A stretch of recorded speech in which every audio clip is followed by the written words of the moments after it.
आज के इस वीडियो में हम देखेंगे बिहार का मध्यकालीन इतिहास, जो कि हमारा बिहार तथ्य सार का सीरीज चल रहा था।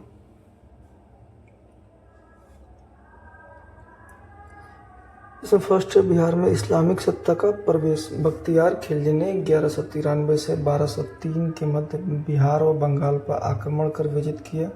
वह मोहम्मद गौरी का सैन्य कमांडर था। 1206 में बख्तियार खिलजी की मृत्यु हो गई।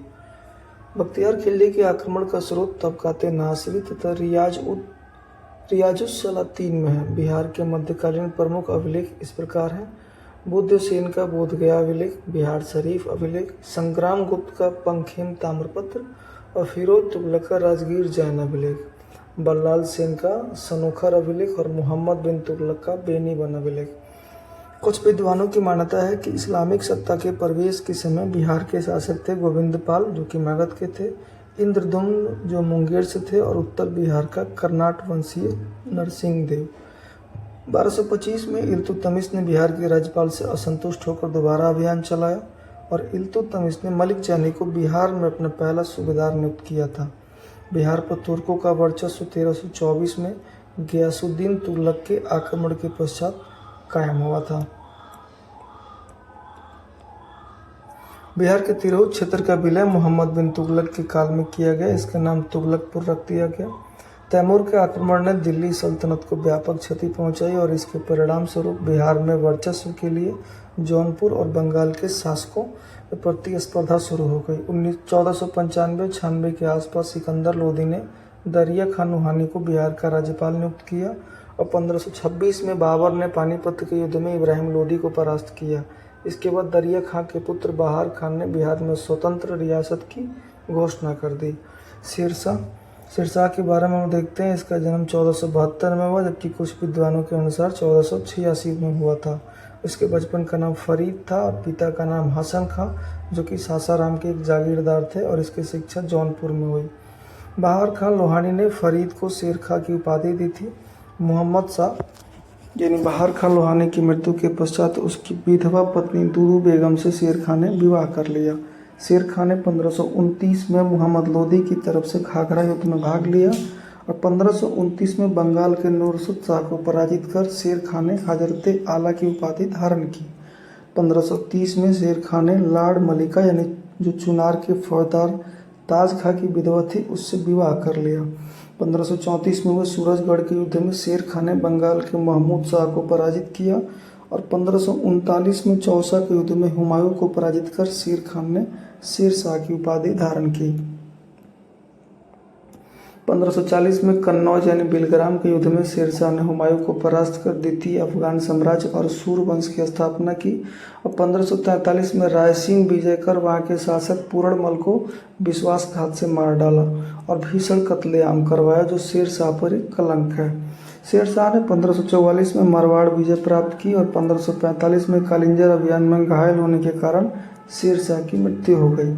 शेर शाह ने अपने साम्राज्य को सरकारों में विभाजित किया और डॉक्टर कानूनगो के अनुसार आरंभ में लगभग 47 सरकारें थीं। डॉक्टर सतीश चंद्र के अनुसार शेर शाह ने अपने संपूर्ण साम्राज्य को 66 सरकारों में बांटा, जिसमें से 19 सरकारें सिर्फ बंगाल में थीं। सरकार का प्रशासन सिकदारन तथा मुंसीफ मुंसीफान द्वारा चलाया जाता था। शेर शाह ने भू राजस्व व्यवस्था हेतु मुख्यतः पट्टा, कबूलियत एवं माप तौल पर आधारित व्यवस्था लागू की। इसे किसानों के साथ समझौता किया गया। शेर शाह ने चांदी का रुपया चलाया था। अब्बास खां सरवानी ने शेर शाह की जीवनी लिखी है। शेर शाह ने सासाराम बिहार में अपना मकबरा बनवाया था। यह मकबरा एक कृत्रिम झील के मध्य अष्टकोणीय आकार में लाल बलुआ पत्थरों से बना है। उसके पुत्र जलाल खान इस्लाम शाह के नाम से शासक बना। 1574-75 में बिहार पुनः मुगल साम्राज्य में शामिल हो गया। औरंगजेब ने अजीमुस्सान को बिहार का सूबेदार बनाया और उसने पटना का नाम अजीमाबाद कर दिया था। फर्रुखसियर का राज्याभिषेक भी पटना में हुआ था।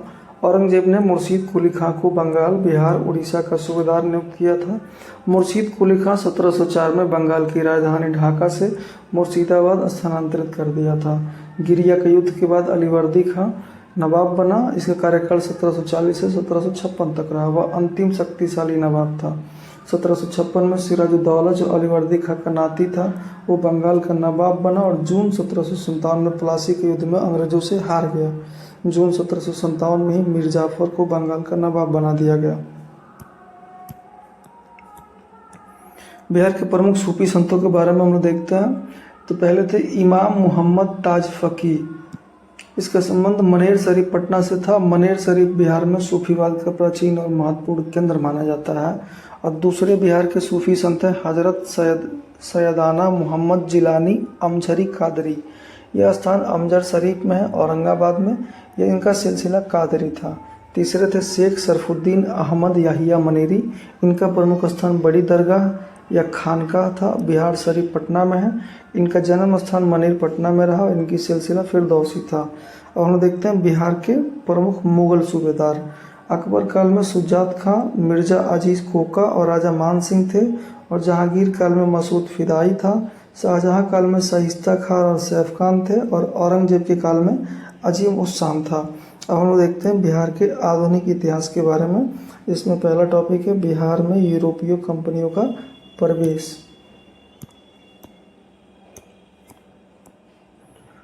पटना में डचों ने 1638 में अपना व्यापारिक केंद्र स्थापित किया। चूँकि बिहार लोक सेवा आयोग ने 1632 को सही उत्तर माना था, क्योंकि पटना डिस्ट्रिक्ट गजेटियर के अनुसार 1632 में पीटर मुंडे ने डच व्यवसायियों को पटना में देखा था, लेकिन इसमें डच फैक्ट्री की स्थापना का विवरण नहीं था। इग्नू नोट्स और अन्य प्रमाणित पुस्तकों में पटना में डच फैक्ट्री की स्थापना 1638 में दी गई है। वर्तमान पटना कॉलेज और कलेक्ट्रेट डचों की अफीम की कोठी हुआ करती थी। सूती वस्त्र, अफीम, नील आदि यहाँ से निर्यात होता था। और 1760 में मिर्जाफर के स्थान पर मीर कासिम को बंगाल का नवाब बनाया गया। अब हम देखते हैं यूरोपियों का बिहार में आगमन। सबसे पहले पुर्तगाली है, सर्वप्रथम आगमन हुआ। इनका व्यापारिक केंद्र हुगली बंगाल में था। ये सोरा का व्यापार करते थे। उसके बाद डच है। डच की प्रथम फैक्ट्री 1632 में पटना में। अब वर्तमान में पटना कॉलेज का प्रशासनिक खंड भवन है ये। और सूती वस्त्र, अफीम और नील का निर्यात ये लोग करते थे। उसके बाद अंग्रेज है। अंग्रेजों की प्रथम फैक्ट्री आलमगंज पटना में हुई 1620 में। और अब पटना में गोलघर का निर्माण अंग्रेजों ने किया 1786 में। अंग्रेज यात्री जॉन मार्शल और पीटर मुंडी भी आए थे। और प्रथम अंग्रेज मजिस्ट्रेट चार्ल्स फ्रांसिस ग्रांट 1835 में बना था। 1763 में मीर कासिम को हटाकर मीर जाफर को बंगाल का नवाब पुनः बनाया गया। जुलाई 1763 में मीर कासिम को थॉमस एडम्स ने कटवा के युद्ध में पराजित किया। उसके बाद गिरिया और उधुआ नाला के युद्ध में भी वो पराजित हुआ। अक्टूबर 1764 में मीर कासिम अवध का नवाब शुजाउद्दौला तथा मुगल सम्राट शाह आलम द्वितीय की संयुक्त सेना बक्सर के युद्ध में मेजर हेक्टर मुनरो से पराजित हो गई। अगस्त 1765 में इलाहाबाद की संधि के तहत मुगल सम्राट शाह आलम द्वितीय को 26 लाख रुपए वार्षिक भुगतान के बदले ईस्ट इंडिया कंपनी को बंगाल, बिहार, उड़ीसा की दीवानी प्राप्त हो गई। प्रमुख विद्रोह के बारे में हम लोग देखें तो क्लाइव के काल में मुंगेर के सैनिकों यानी बंगाल आर्मी के यूरोपीय तथा ब्रिटिश अधिकारियों ने विद्रोह किया, जिसे श्वेत विद्रोह कहा जाता है। 1859-60 में नील विद्रोह हुआ था। वहाबी आंदोलन के प्रवर्तक अब्दुल वहाब थे। भारत में इसे सैयद अहमद बरेलवी ने लोकप्रिय बनाया। पटना इस आंदोलन का महत्वपूर्ण केंद्र था। फराजी आंदोलन के मुख्य नेता हाजी शरीयतुल्लाह थे। इसका केंद्र मुख्यतः पूर्वी बंगाल था। पटना में भी इस आंदोलन का प्रभाव देखने को मिलता है। ब्रिटिश तिरहुत सहारनपुर पूर्णिया में सोरे को इकट्ठा करने एवं तैयार करने का काम नोनिया करते थे। कंपनी राज होने के बाद सोरे की इजारेदारी अधिक थी। फलतः नोनिया चोरी और गुप्त रूप से सोरे का व्यापार करने लगे, जिससे इससे जुड़े व्यापारियों को अंग्रेजी क्रूरता का शिकार होना पड़ा, जो 1770 से 1800 के बीच भड़के नोनिया विद्रोह का प्रमुख कारण था। अब हम देखते हैं कोल विद्रोह के बारे में, जो कि 1831 से 1832 के बीच में हुआ था। यह बिहार का पहला व्यापक पैमाने का जनजातीय विद्रोह था। इस विद्रोह से केवल हजारीबाग का क्षेत्र ही अछूता रहा था। इस विद्रोह का तत्कालिक कारण बना सिंगराई मानकी के अधिकारों को छीनकर सिखों को दे दिया जाना एवं उनकी बहनों पर किया गया अत्याचार। दिखों द्वारा किए गए इस प्रकार के कुकृत्यों के कारण सिंगराई मानकी एवं सुरगा मुंडा ने अन्य आदिवासियों के साथ मिलकर विद्रोह का बिगल फूंक दिया। शीघ्र ही यह विद्रोह एक हिंसक रूप ग्रहण करके समस्त क्षेत्र में फैल गया। अंततः एक लंबे संघर्ष के पश्चात यह विद्रोह भी दबा दिया गया। कोल विद्रोह के बाद छोटा नागपुर की शासन व्यवस्था में महत्वपूर्ण परिवर्तन किए गए। अब इस क्षेत्र प्रशासन के लिए चार्टर अधिनियम 1833 के तहत विनियमन रेगुलेशन 13 का प्रावधान लागू किया गया। इस कानून के अंतर्गत छोटा नागपुर खास, पलामू, खड़गडिहा, रामगढ़ और पूर्वी रामगढ़ जिला से अलग कर इन्हें जंगल महाल या ट्रिब्यूटरी महाल के एक गैर रेगुलेशन प्रांत के रूप में संगठित कर दक्षिण पश्चिम सीमांत एजेंसी का नाम दिया गया। इस प्रशासनिक क्षेत्र पर शासन की जिम्मेदारी गवर्नर जनरल के प्रतिनिधि को सौंपी गई। इस पद पर प्रतिनियुक्त एवं प्रथम प्रतिनिधि कैप्टन थॉमस विल्किंसन थे। ये वही विल्किंसन थे जिन्होंने कोल विद्रोह के दमन में अग्रणी भूमिका निभाई थी एवं आगे जनसाधारण में किसुन साहिब के नाम से प्रसिद्ध हुए। विल्किंसन ने विल्किंसन रूल बनाया जिसे कोल्हान क्षेत्र में 1837 में लागू किया गया। अब हम लोग देखते हैं संथाल विद्रोह के बारे में। इस विद्रोह के मुख्य कारण थे जमींदारों द्वारा लगान की अत्यधिक वसूली, महाजनों द्वारा संथालों का शोषण, पुलिस व न्यायालय का पक्षपातपूर्ण व्यवहार तथा सरकार द्वारा भागलपुर से वर्धमान के बीच रेल बिछाने के कार्य में संथालों से बेगारी करवाना। इस विद्रोह के प्रमुख उद्देश्य थे दिक्कुओं को भगाना, विदेशी शासन का अंत करना तथा अबुआ राजे ने अर्थात राजा अपना शासन स्थापित करना। जून 1855 में भोगनाडीह साहिबगंज में संथाल प्रतिनिधियों ने एकत्रित होकर विद्रोह का निर्णय लिया। इस बैठक में सिद्धू को राजा, कान्हो को मंत्री और चांदू को प्रशासक तथा भैरव को सेनापति चुना गया। संथाल विद्रोह में महिलाओं ने भी हिस्सा लिया था, जिसका उदाहरण सिद्धू कान्हो की बहनों फूलों और झानों के रूप में मिलता है। इस विद्रोह का प्रसार भागलपुर से राजमहल तक हो गया। बरहेत विद्रोहियों का मुख्य केंद्र था। दामन एकोह में सिद्धू, कान्हू, चांद भैरव ने, हजारीबाग में अर्जुन माझी तथा भैरव माझी ने एवं बीरभूम में गोरा माझी ने विद्रोह को नेतृत्व प्रदान किया। विद्रोहियों ने महाजनों, दीकुओं एवं सरकारी भवनों को निशाना बनाया। इस विद्रोह के प्रति सरकार ने दमनकारी रुख अपनाया एवं अत्यधिक बर्बरता से विद्रोह एवं विद्रोहियों का दमन किया। सर्वप्रथम मेजर F.W. बरोज को विद्रोह के दमन हेतु भेजा गया, जिसे पीरपैंती के मैदान में संथालों ने पराजित कर दिया। 1856 में भागलपुर के कमिश्नर ब्राउन एवं मेजर जनरल लायड ने क्रूरतापूर्वक विद्रोह का दमन कर दिया। कान्हू संघर्ष में मारा गया, फिर चांद एवं भैरव मारे गए। अंततः फरवरी 1856 में सिद्धू को पकड़कर बरहेत में फांसी दे दी गई। इस विद्रोह के पश्चात 1858 में ईस्ट इंडिया कंपनी ने अपनी प्रशासनिक व्यवस्था में बड़े पैमाने पर परिवर्तन एवं सुधार किए। एलिस एडम्स की रिपोर्ट के आधार पर संथाल परगना अधिनियम 1855 एक्ट 37 के अंतर्गत दामन एकोह का नाम बदलकर संथाल परगना कर दिया गया, जिसे दुमका, देवघर, गोड्डा एवं राजमहल 4 जिले थे। साथ ही 1876 में संथाल परगना काश्तकारी अधिनियम पारित कर संथालों के अधिकार पुनः बहाल किए गए। संथाल परगना क्षेत्र में शासन के लिए कमिश्नर की नियुक्ति की गई। भागलपुर के कमिश्नर जॉर्ज यूल की सहायता से एक नया पुलिस कानून, जिसे यूल नियम कहा जाता है, इसे 1856 में लाया गया। इसके अंतर्गत पारंपरिक ग्राम प्रधान व्यवस्था को लागू कर आम सहमति के आधार पर ग्राम प्रधान को पुलिस शक्तियाँ दी गई। संथाल विद्रोह के महत्व को दर्शाते हुए कार्ल मार्क्स ने इसे भारत की प्रथम जनक्रांति माना, जो ब्रिटिश शासन को तो न ही उखाड़ पाया, किंतु सफाहोर आंदोलन को जन्म देने का कारण अवश्य बन गया। वर्तमान में झारखंड सरकार एवं संथाल विद्रोह के सम्मान में 30 जून को हूल दिवस के रूप में मनाती है। अब हम देखते हैं मुंडा विद्रोह के बारे में। बिहार में इस आंदोलन की व्यापकता को देखते हुए इसे उलगुलान या महान हलचल की संज्ञा दी जाती है। 1899 से 1900 में हुई इस आंदोलन ने दक्षिणी रांची सहित अन्य क्षेत्रों को भी प्रभावित किया था। चूँकि यह विद्रोह मुंडाओं का संगठित विद्रोह था, इसे मुंडा विद्रोह कहा जाता है। यह विद्रोह सामूहिक भूस्वामित्व व्यवस्था का जमींदारी भूस्वामित्व व्यवस्था की प्रकृति में परिवर्तन के कारण घटित हुआ, जिसका चरमोत्कर्ष बिरसा के धार्मिक राजनीतिक आंदोलन के रूप में हुआ। बिरसा मुंडा का जन्म 15 नवंबर 1875 को रांची, जो कि वर्तमान खूंटी जिले के उलीहातू गांव में हुआ था।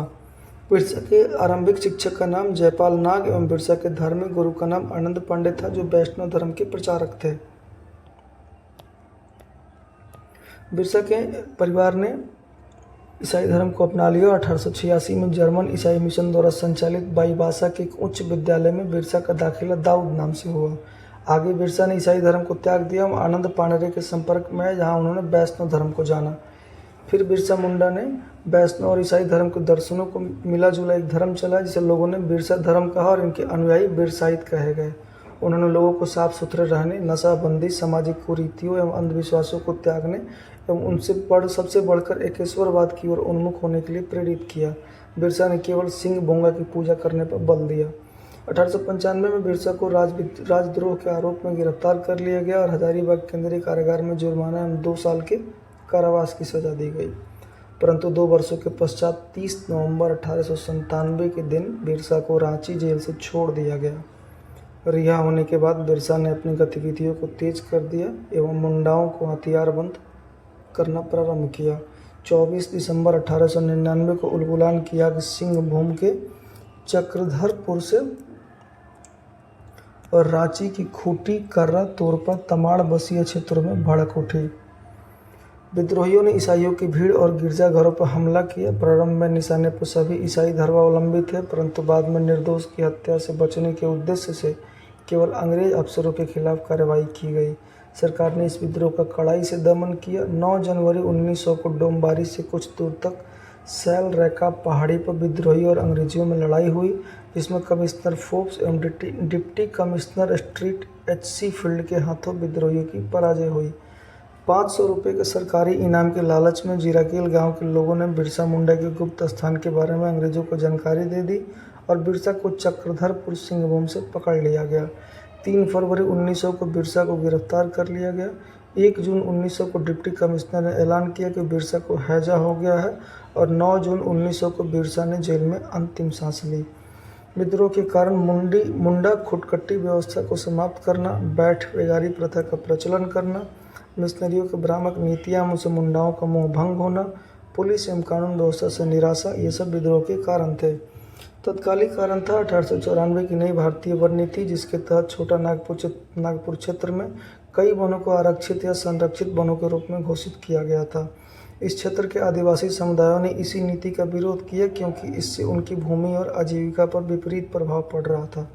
विद्रोह के मुख्य उद्देश्य क्या थे? तो स्वतंत्र मुंडा राज्य की स्थापना करना, दिकुओं से अपनी भूमि वापस प्राप्त करके उन्हें अपने क्षेत्र से निकालना और ईसाई धर्म का विरोध करना। विद्रोह के महत्वपूर्ण परिणाम क्या रहे? तो वर्ष 1902 में गुमला एवं वर्ष 1905 में खूंटी को अनुमंडल के रूप में स्थापित किया जाना, वर्ष 1908 के छोटा नागपुर काश्तकारी अधिनियम पारित कर खुटकट्टी अधिकारों को पुनर्स्थापित करना, बंधुआ मजदूरी पर प्रतिबंध लगाना एवं भू राजस्व की दर निर्धारित करना। अब हम लोग देखते हैं ताना या टाना भगत आंदोलन के बारे में।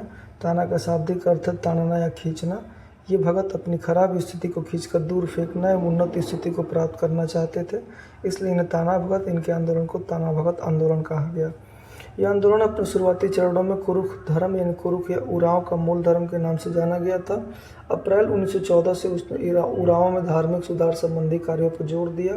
उसने केवल धर्मेश यानी उरांव के देवता की आराधना पर बल दिया, पशु बलि, मांस, मदिरा एवं कुरीतियों के त्याग पर बल दिया। वस्तुतः जतरा भगत के नेतृत्व में ऐलान हुआ कि मालगुजारी नहीं देंगे और बेगारी नहीं करेंगे और कर नहीं देंगे। उसने दीकुओं के यहाँ मजदूरी करने से न करने का अभियान चलाया, जिस कारण उसे कारागार में डाल दिया गया। प्राय आदिवासियों द्वारा जतरा भगत को बिरसा मुंडा का ही एक रूप माना जाता है एवं उसे जर्मन कैसर बाबा भी कहा जाता है। आगे ताना भगत आंदोलन को देवमानिया भगत, शिबू भगत और बलराम भगत, भीखू भगत ने नेतृत्व प्रदान किया। उन्होंने पलामू के राजा के समक्ष 4 सूत्री मांगें प्रस्तुत की। उन्हें स्वशासन प्रदान किया जाए, राजपद समाप्त किया जाए, समानता स्थापित की जाए और भू राजस्व समाप्त किया जाए। पलामू के राजा ने सभी मांगों को ठुकरा दिया, लेकिन फिर भी ये मांगें जनजातीय आंदोलन में आए बदलाव को दर्शाती हैं। दिसंबर 1919 में तुरिया भगत एवं जीतू भगत ने चौकीदारी टैक्स एवं जमींदारों की मालगुजारी नहीं देने का आंदोलन चलाया, परंतु समय बीतने के साथ ताना भगत आंदोलन छिड़ पड़ने लगा और इस धार्मिक आंदोलन को राजनीतिक रंग में रंगने की आवश्यकता महसूस की जाने लगी। इसी समय ताना भक्तों ने गांधी जी के बारे में सुना तथा वे समझने लगे कि गांधी जी के रूप में जतरा भगत का पुनर्जन्म हुआ है। जब गांधी जी ने असहयोग आंदोलन आरंभ किया तो सिद्धू भगत के नेतृत्व में ताना भगत भी पहली बार भारतीय स्वतंत्रता आंदोलन में सम्मिलित हुए। ताना भक्तों ने शराब की दुकानों पर धरना देकर, सत्याग्रह प्रदर्शनों में भाग लेकर स्वतंत्रता आंदोलन में सक्रियता का परिचय दिया। उन्होंने गांधी से प्रभावित होकर चरखा एवं खादी वस्त्रों को भी अपनाया। कांग्रेस के इतिहास में भी दर्ज है कि वर्ष 1922 में कांग्रेस के गया अधिवेशन और 1930 के नागपुर सत्याग्रह में बड़ी संख्या में ताना भगत सम्मिलित हुए थे। वर्ष 1940 में कांग्रेस के रामगढ़ अधिवेशन में ताना भक्तों ने महात्मा गांधी को 400 रुपये की भेंट दी थी। में देखते हैं 1857 का विद्रोह। 3 जुलाई 1857 को पीर अली के नेतृत्व में पटना में विद्रोह हुआ। 1857 की क्रांति सर्वप्रथम मेरठ से प्रारंभ हुई। 25 जुलाई 1857 को दानापुर में सैनिकों ने विद्रोह कर दिया। आरा, जगदीशपुर, भोजपुर जिला के जमींदार बाबू कुंवर सिंह ने विद्रोही सैनिकों का नेतृत्व 27 जुलाई 1857 को आरा में किया। कुंवर सिंह ने पूर्वी उत्तर प्रदेश तक के क्षेत्र पर अंग्रेजी राज्य को अस्थायी तौर पर समाप्त कर दिया था। युद्ध में घायल कुंवर सिंह की मृत्यु अप्रैल 1858 में हुई। इसके बाद उनके भाई अमर सिंह ने विद्रोहियों का नेतृत्व किया। 1857 के विद्रोह में एक नेता कुंवर सिंह जगदीशपुर से संबंधित थे। कुंवर सिंह अंग्रेजों के खिलाफ 1857 के विद्रोह में आरा से शामिल हुए थे और 1857 के विद्रोह के समय बिहार का मुंगेर अप्रभावित रहा। 1857 विद्रोह को वी.डी. सावरकर द्वारा प्रथम भारतीय स्वतंत्रता संग्राम के रूप में वर्णित किया गया। 1907 में बिहार टाइम्स के संपादक महेश नारायण की मृत्यु के बाद पृथक बिहार के लिए आंदोलन का नेतृत्व सच्चिदानंद सिन्हा ने किया। ब्रह्मदेव नारायण, अली इमाम, मजहरुल हक और हसन इमाम भी इस आंदोलन में डॉक्टर सिन्हा के साथ हो गए। चंपारण सत्याग्रह के बारे में हम देखें तो नील की खेती करवाने वाले अंग्रेज और स्थानीय किसानों के मध्य एक समझौता होता था, जिसमें किसानों को अपनी भूमि के 3/20 भाग पर नील की खेती करनी होती थी और इसे 3 कट्ठिया पद्धति कहते हैं। कृत्रिम अंगों के विकास के बाद नील का व्यापार लाभदायी नहीं रहा। इस कारण अंग्रेज किसानों को भूमि छोड़ने लगे और बदले में मुआवजे की मांग कर रहे थे, जिसे देने में किसान असमर्थ थे। मुरली भरावा गांव के निवासी राजकुमार शुक्ल किसानों की समस्या लेकर कांग्रेस के लखनऊ अधिवेशन 1916 में गांधी जी से मिले और इसके बाद वे कलकत्ता में भी गांधी जी से मिले। 10 अप्रैल 1917 को गांधी जी पटना पहुंचे। वहां से वे चंपारण पहुंचे। हमारी स्टेट ने उन्हें वापस जाने को कहा, जिसे गांधी जी ने मानने से इनकार कर दिया। गांधी जी ने लगभग 8000 किसानों से वार्ता की। पटना में गांधी जी मजहरुल हक से मिले। इसके बाद बगान मालिक संघ के सचिव जेम्स विल्सन से भी मिले। 15 अप्रैल 1917 को गांधी जी मोतिहारी पहुंचे और 22 अप्रैल को गांधी जी बेतिया पहुंचे और यहाँ वे हजारीमल धर्मशाला में रुके। गांधी जी के साथ राजकुमार शुक्ल, ब्रज किशोर प्रसाद, रामनवमी प्रसाद, राजेंद्र प्रसाद, जे.बी. कृपलानी, प्रभुदास आदि थे। चंपारण जांच समिति में श्रीमती कस्तूरबा, डॉक्टर देव, ब्रज किशोर प्रसाद और धरणीधर प्रसाद, अनुग्रह नारायण सिंह, रामनवमी प्रसाद, डॉक्टर राजेंद्र प्रसाद, महाराजा कृत्यानंद सिंह, महात्मा गांधी और F.G. सलाई, जो कि चंपारण जांच समिति के अध्यक्ष थे, ये सभी शामिल थे। वर्ष 1918 में चंपारण एग्रेरियन एक्ट ने 3 कट्ठिया कानून को समाप्त कर दिया। मई 1918 में गांधी जी ने मोतिहारी आश्रम का शिलान्यास किया। खिलाफत आंदोलन के बारे में देखा जाए तो वर्ष 1919-20 में हसन इमाम के नेतृत्व में पटना में चलाया गया।